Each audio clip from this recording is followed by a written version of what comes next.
Dear Johnny boy. Guess who? Yeah, it's me again.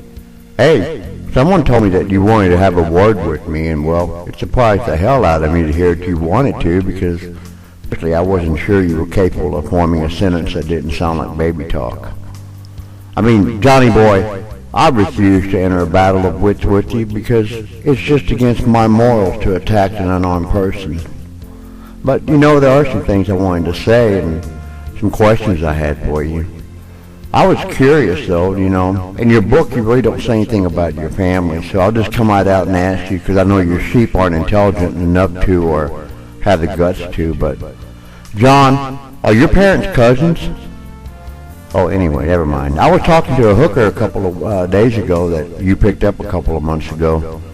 I was talking to her and trying to find out what kind of a man you were, and she said that she told you, Johnny, I'd love to screw your brains out, but apparently somebody beat me to it. Anyway, nothing important really. I was looking back at a picture that you claimed was leaked on the internet a while back.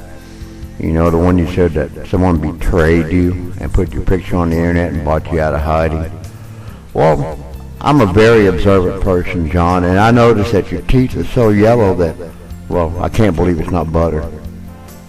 And your teeth, yeah, back to them. Why don't you just go ahead and go floss your teeth for that sweaty hairs on Sean Wan's ass? I mean, seriously though, Johnny boy. Nice face, really. I mean, what are you going to do when the baboon wants his ass back? Just curious. I mean, I can't help but wonder, but when you got up this morning, did you eat a brain tumor for breakfast?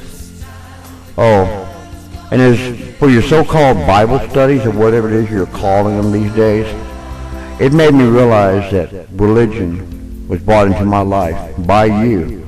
I mean, I never really believed in hell until I found out about you. John, as the days go by, I really do think about how lucky I am that you're not here to ruin it right now. And I was thinking, well, you know, I like to think ahead of time. That's what most people do. I know you can't. You can't even think beyond a second. But if I get one thing for Christmas this year, John, I certainly hope it's not your sister. Oh, and you talk about something being leaked on the internet? Well, I found the letter your wife left on the pillow that day she left you. You don't remember? Well, I'll refresh your memory, Johnny boy. It said, John, sorry things didn't work out, but I just can't handle a man with boobs that are bigger than mine. Oh yeah, I almost forgot. Back to your picture. Shouldn't you have a license for being that ugly, John? I mean, you talk about your heydays as a performer.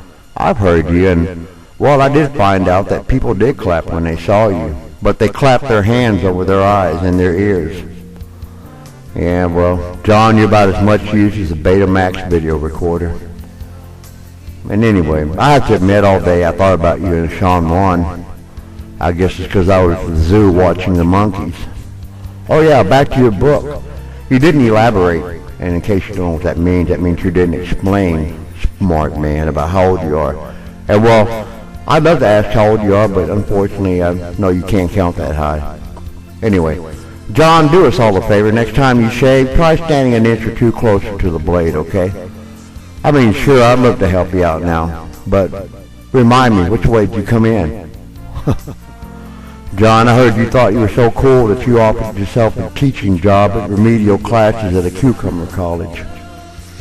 I mean, I even heard that you changed your mind about how you were going to talk about and put down people that didn't kiss your ass. So, John, what did you do with the diaper?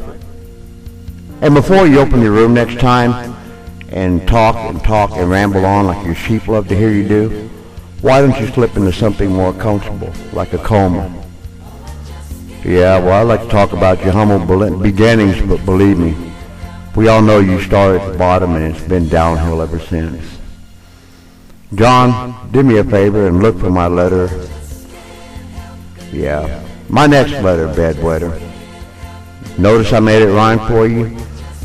And for those that check for grammar, until next time, Johnny boy, pucker up, Sean's waiting.